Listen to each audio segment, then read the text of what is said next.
북이스라엘과 남유다는 결국 그들의 우상숭배로 인해 멸망당하게 되었습니다.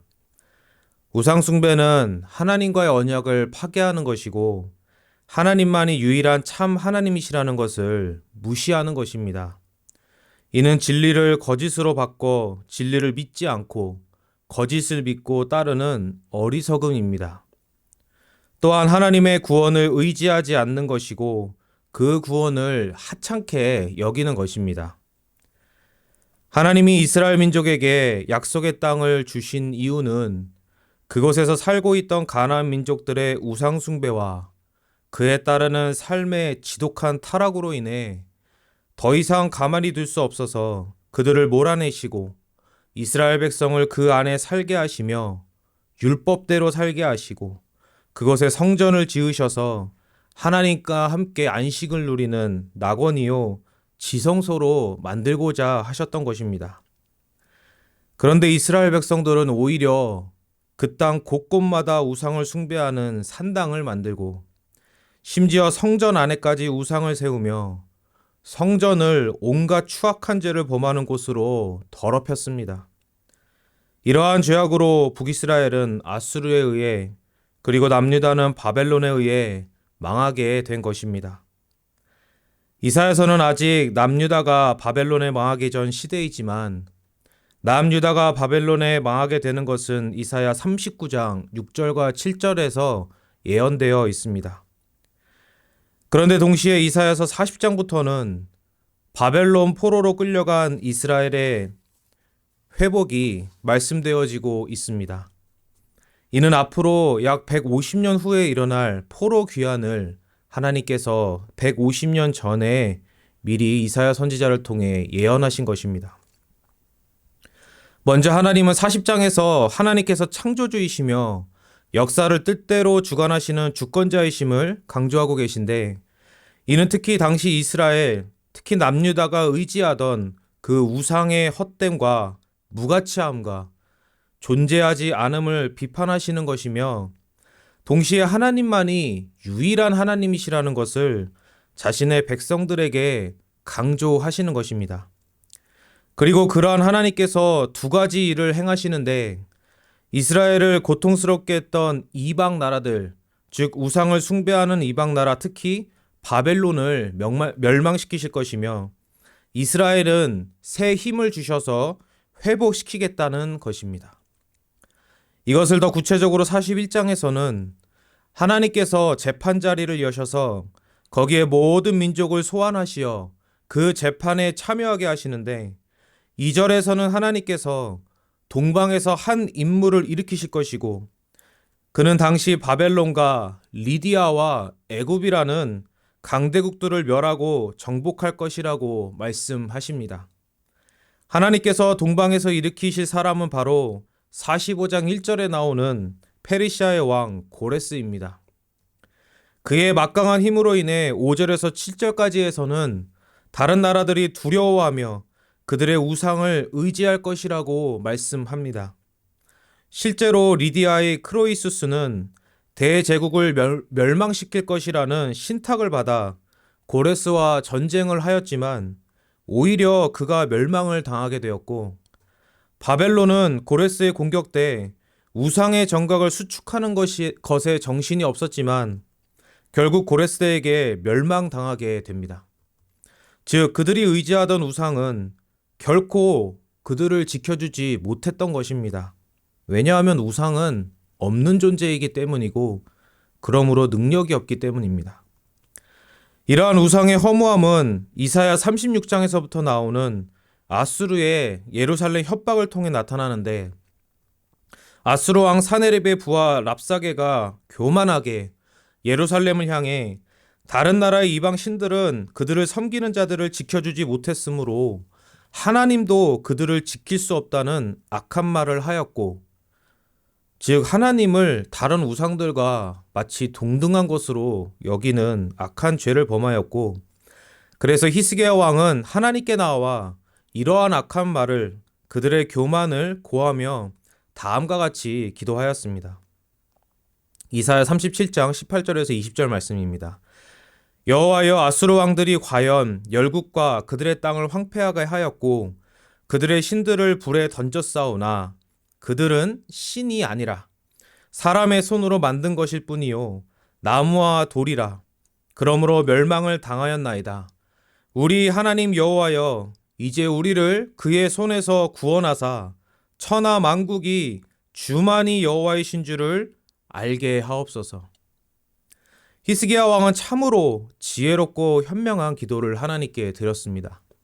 그는 이 기도에서 하나님을 우상과 분명히 구별하였고 우상은 신이 아니며 오직 하나님만이 참 신이시기 때문에 세상이 하나님을 진정한 하나님, 유일한 하나님으로 알도록 하게 해달라고 간구한 것입니다.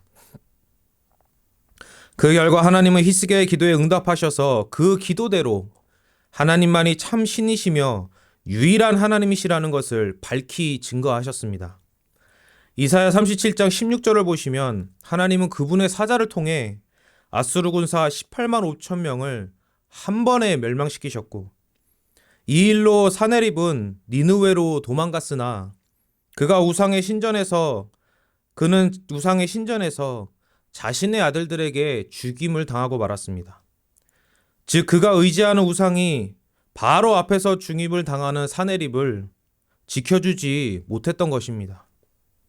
이처럼 하나님은 실제 역사 가운데 우상은 아무것도 아니며 헛되고 공허하며 즉 존재하지 않으며 그러므로 아무 능력이 없기 때문에 우상을 숭배하는 자들을 돕거나 지킬 수 없음을 확증하셨고 그래서 남유다 백성들에게 이것을 알리셔서 우상에서 돌이켜 그들의 여호와 하나님께 돌아오라고 먼저 손을 내미시며 그들에게 회개의 기회를 주시고자 한 것입니다. 그리고 하나님은 이러한 맥락에서 41장 21절부터 미래의 일을 예언하지 못하는 그러한 우상의 무능력과 허무함을 또한 비판하십니다. 그러나 그와 반대로 하나님은 이사야 선지자를 통해 아직 바벨론 포로로 끌려가지 않은 남유다에게 포로 귀환의 예언을 하고 계시며 특히 고레스라는 실제 인물을 일으키셔서 그를 통해 바벨론 포로 귀환을 하게 하실 것이라는 아주 구체적인 예언을 하시므로 하나님은 우상과 다르며 유일한 참 하나님이심을 또한 증거하고 계십니다. 이처럼 하나님은 우상과 우상을 숭배하는 나라는 멸하실 것이지만 자신의 백성, 언약 백성인 이스라엘은 다시 회복시키시고 구원하실 것이라고 말씀하고 계십니다. 왜냐하면 고레스는 이스라엘을 압제하던 바벨론을 멸하면서 동시에 이스라엘은 그들의 땅으로 돌아가게 할 것이기 때문입니다. 이것은 에스라 1장 1절에서 4절 말씀을 보시면 잘 알 수 있습니다. 특히 41장 8절부터 20절까지에서는 다음에 세 가지를 통해 그들의 구원과 회복이 어떠한지를 볼 수 있는데 먼저는 하나님께서 그들을 괴롭게 한 원수들, 적들을 흩으시고 멸하실 것으로 두 번째는 지극히 약한 이스라엘을 강하게 하셔서 굳세게 하셔서 이방을 심판하는 도구로 삼으실 것이라는 것으로 세 번째는 광야와 사막과 같이 사망 가운데 거하는 그들에게 생명의 역사가 강하게 일어날 것이라는 것으로 알 수 있습니다. 그러면서 오늘 함께 읽으신 본문 10절 말씀에서 하나님은 바벨론에서 포로로서 두려워하고 놀라고 있는 이스라엘 백성에게 하나님께서는 그들과 함께 하시는 임마누엘 하나님이시며 그들과 언약을 맺으신 언약의 하나님이심을 강조하신 후 즉 자신이 어떤 하나님이신지를 그들에게 먼저 알려주신 후에 우상이 할 수 없는 것, 즉 그들을 도우셔서 굳세게 하시고 의로운 오른손으로 강하게 붙드실 것이라고 이러한 은혜의 말씀을 선포하신 것입니다. 이는 40장 27절부터 31절까지의 말씀과 같은 맥락이라고 볼 수 있는데 여기서 하나님은 그들에게 힘과 능력을 주시고 새 힘, 그들의 힘을 새롭게 바꾸어 주셔서 곤비하지 않고 피곤하지 않게 하시겠다고 하십니다. 40장 31절 말씀입니다. 오직 여호와를 앙망하는 자는 새 힘을 얻으리니 독수리가 날개치며 올라감 같을 것이요 다른 박질하여도 곤비하지 아니하겠고 걸어가도 피곤하지 아니하리로다. 이는 41장 17절에서 20절 말씀처럼 광야와 사막에서 샘 근원이 생겨나는 것과 같고 그로 인해 수많은 나무들이 숲을 이루게 되는 것과 같은 놀라운 생명의 은혜와 연결됩니다.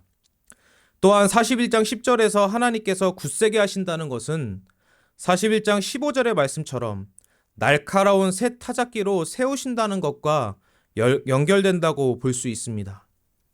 이처럼 하나님께서 자신의 백성에게 징계와 고난을 허락하시는 이유는 그들을 이전보다 더 낫게 하시기 위함입니다. 하나님께서 주시는 회복은 담임 목사님께서 강조하시는 것처럼 이전보다 더 좋아지는 것을 의미합니다. 이는 타락 전과 타락 후 구원도 마찬가지입니다. 타락에서의 회복은 단지 타락 전 아담의 상태로 돌아가는 것이 아니라 모든 의를 성취하신 그리스도 안에서 하나님의 자녀가 되는 것, 즉 이전보다 나아지는 것을 의미합니다. 특히 선택받은 언약 백성은 궁극적으로 그리스도께서 재림하실 때 함께 이방을 심판하는 자리에까지 높아질 것입니다. 이것이 하나님의 백성과 자녀를 날카로운 새 타작기로 삼으시겠다는 말씀의 궁극적인 성취입니다. 이러한 원수에 대한 승리와 회복과 강하여짐은 가깝게는 고레스를 통해 이루어졌으나 궁극적으로는 42장 1절에 나오는 하나님의 종, 즉 고난받는 종을 통해 성취됩니다. 여호와의 고난받는 종은 자신의 백성을 죄와 사망과 악한 세력이라는 원수에게서 구원하시고 건지시며 42장 6절과 7절 말씀처럼 빛으로서 죄인의 눈을 밝히셔서 사망이라는 감옥과 흑암에서 구원해 주시는 분입니다. 생명의 근원으로서 생명을 주시는 분이며 사망에서 생명으로 옮겨주시는 분인 것입니다. 왜냐하면 그분이 생수의 근원이시기 때문입니다.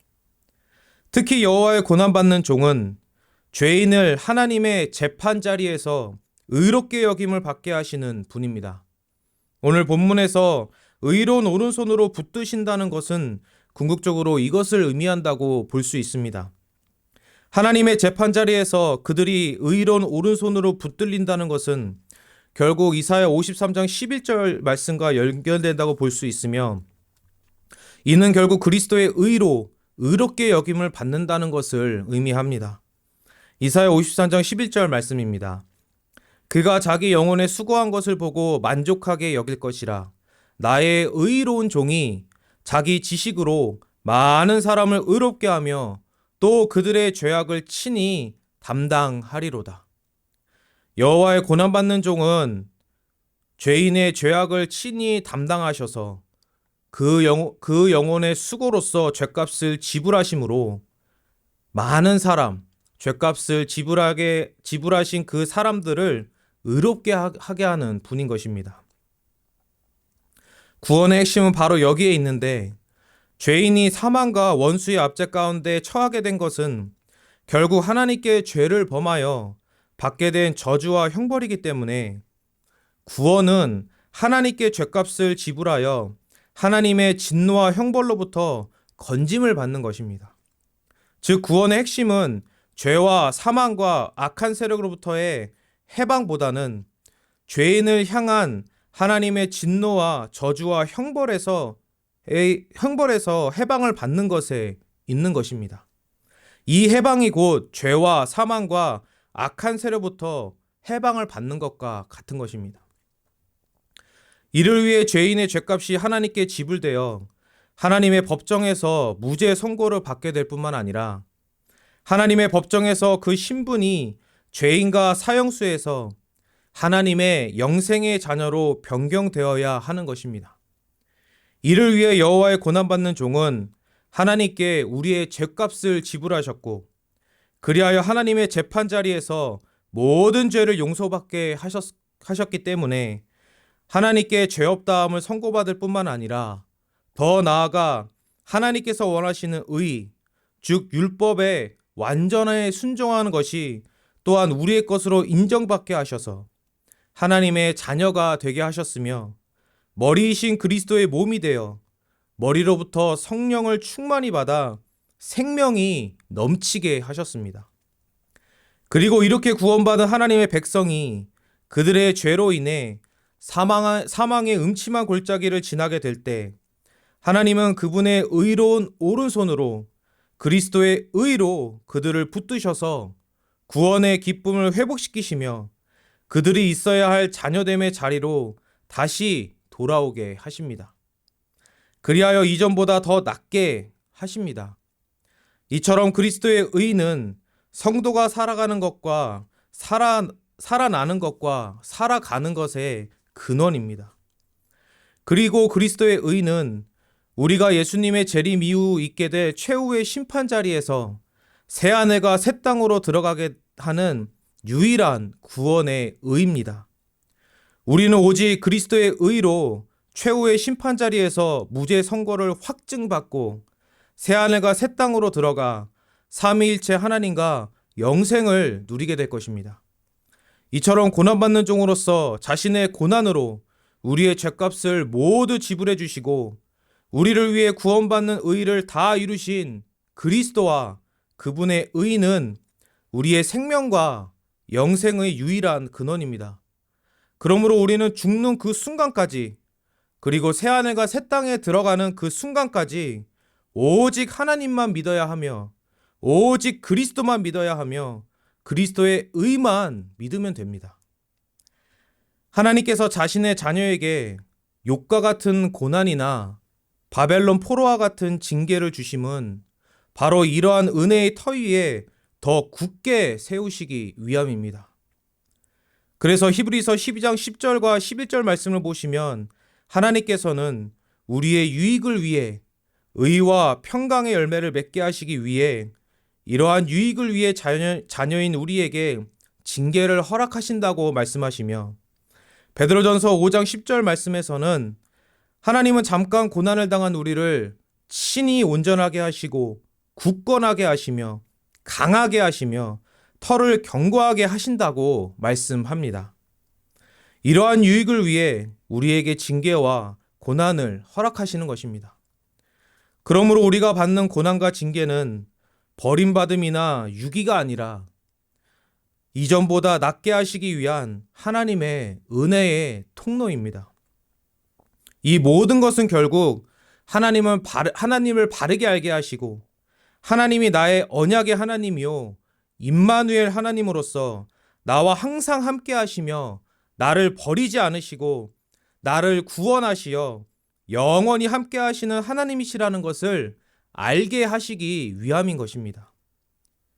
그 하나님께서 나에게 새 힘과 새 마음과 새 생명을 주셔서 하나님을 믿고 신뢰하고 소망하고 의지하게 하시기 위해서 이러한 징계와 고난을 허락하시는 것입니다. 이사야 40장 31절 말씀처럼 하나님께 주목하여 하나님을 바라고 기다리며 소망하고 의지하게 하심, 즉 하나님을 앙모하게 하시기 위해서인 것입니다. 그리고 41장 15절 말씀처럼 주의 일을 그분의 사역을 새롭게 감당하시기 위해 그리고 16절 말씀처럼 이 모든 것으로 인해 하나님을 즐거워하고 자랑하시기 위해 그리고 42장 8절 말씀처럼 하나님의 영광을 위한 도구로서 하나님께 영광을 돌리게 하시기 위해서 고난과 징계를 허락하시는 것입니다. 우리는 때로는 말할 수 없는 고난과 징계 가운데 고통할 수 있습니다. 고통과 고난으로 신음할 수 있습니다. 그런데 하나님은 우리의 그 신음을 들으십니다. 그리고 하나님은 이사야 선지자를 통해 150년 후에 있을 구원과 회복을 오늘 본문 말씀과 같이 미리 알게 하신 것처럼 하나님의 자녀가 그 고난의 때에 길을 잃고 실족하지 않게 하시기 위해 그 고난이 무엇을 위함이며 그러므로 어떻게 하고 어디로 가야 할지 그 길을 보여주시는데 바로 창조주이시며 주권자이시며 구속자이시며 생명의 근원이신 하나님께 붙어 있고 그분만을 의지하고 믿고 소망하게 하시는 것입니다. 모든 우상과 죄악을 버리고 헛되고 허망하고 허무한 거짓을 버리고 참 하나님이시며 진리 그 자체이시며 생명이신 하나님을 믿음으로 붙들어 결국 유익 없는 삶 가운데 유리하고 방황하던 자들을 참된 유익, 생명, 하나님과의 동행, 하나님과 함께함으로 인도하시는 것입니다. 그래서 고난과 징계가 히브리서 12장 11절 말씀처럼 당장에는 즐거워 보이지 않고 실패처럼 보이지만 그 순간 그 아픔을 갖고 하나님께 나아가 기도하고 간구하며 하나님께 우리의 마음을 토하면 하나님은 기도에 응답하셔서 그 응답으로 기뻐하며 하나님께 감사하게 하십니다. 그러므로 성도가 실족지 않게 하시며 좌절하거나 낙심하게 하시지 않는 것입니다. 이 모든 일을 위해 하나님 아버지는 그 고난의 때에 예수 그리스도를 믿음으로 붙들게 하십니다. 말씀과 기도로 예수 그리스도께 나아가 그분을 믿음으로 붙들게 하십니다. 그때 하나님은 그분의 의로운 오른손으로 우리를 도우셔서 그리스도의 의의 빛을 우리에게 밝히 비추셔서 우리를 둘러싼 모든 어두움을 물러가게 하시고 자녀됨의 권세를 누리게 하심으로 회복시키십니다. 그리하여 우리의 모든 초점을 다시 하나님 아버지의 사랑과 예수 그리스도의 은혜에 맞추셔서 그 은혜의 깊이를 더욱 알게 하시며 더 굳게 믿게 하시고 의지하게 하시는 것입니다.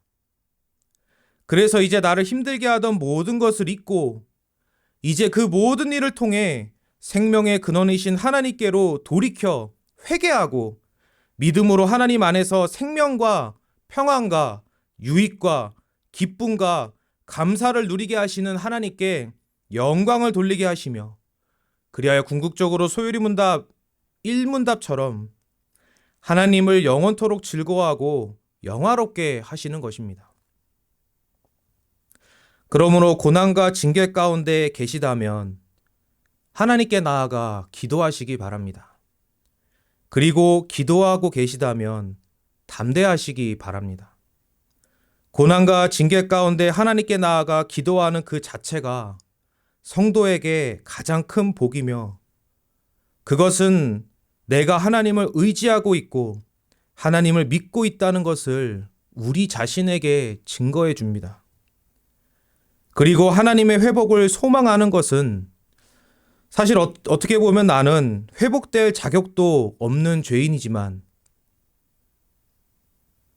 하나님께서 임마누엘 하나님, 언약의 하나님으로서 언약에 신실하시기 때문에 그분의 의로, 그리스도의 의로 나를 무죄하다 선고하셨고 의인으로 여겨주셨고 온전히 순종한 자녀로 삼아주셨기 때문에 그 의의 신분과 그 의의 권세를 회복시켜 주시기를 바라는 것이며 결국 그리스도의 의를 믿고 의지하여 그 의로 다시 회복되기를 소망하는 것이며 동시에 이 모든 진리를 내가 믿고 있음을 증거하고 있는 것입니다. 즉 하나님께서 그러한 복된 진리의 은혜를 그 복음을 그 힘든 순간의 성도에게 더욱더 굳세게 믿게 하시는 것입니다. 그리고 당장은 고통 가운데 신음할지 몰라도 그것은 곧 하나님이 그러한 순간에도 나를 붙들고 계신다는 것을 우리에게 증거해 주며 그것은 또한 내가 하나님의 자녀라는 나의 신분과 정체성을 나에게 증거해 줍니다. 그러므로 담임 목사님께서 강조하시는 것처럼 어려움이 있을 때 기도하는 것 자체가 선한 것이며 하나님은 그것을 기뻐하시며 때가 되었을 때 우리를 높이 들어 더욱 견고히 서게 하실 것입니다. 모든 것을 우리의 유익이 되게 하실 것이며 우리가 구하거나 생각하거나 간구하는 것보다 더 넘치도록 하셔서 그로 인해 하나님께 감사와 기쁨으로 영광을 돌리게 하실 것입니다.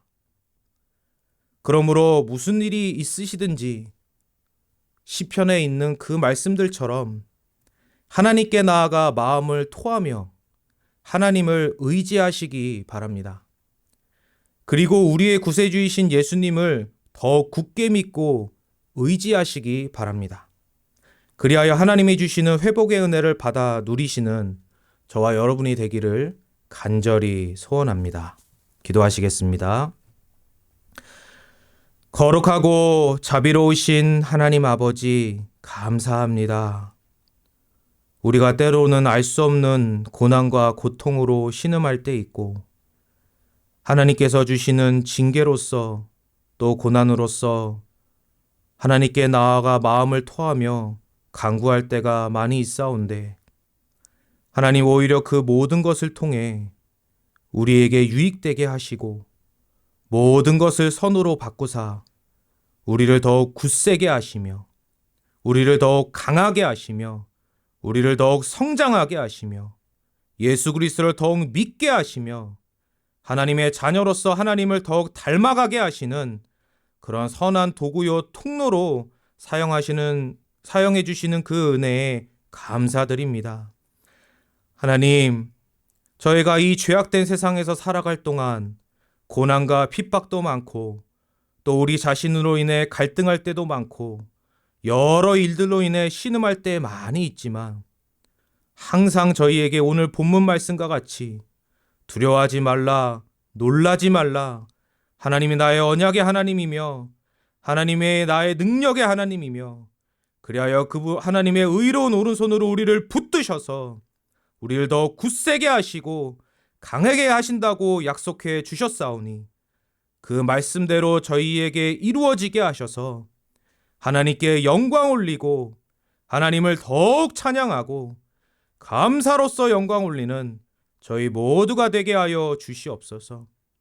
이러한 은혜가 또한 지금 남미에서 사역하시는 담임 목사님과 사모님께도 풍성히 임하게 하여 주시고 또한 그곳에서 고통받고 신음하는 영혼들에게도 담임 목사님이 선포하시는 말씀을 통해 이러한 은혜를 받아 누리는 역사가 있을 수 있도록 크게 인도하여 주시옵소서. 감사드리며 거룩하신 주 예수 그리스도의 이름으로 기도드립니다. 아멘.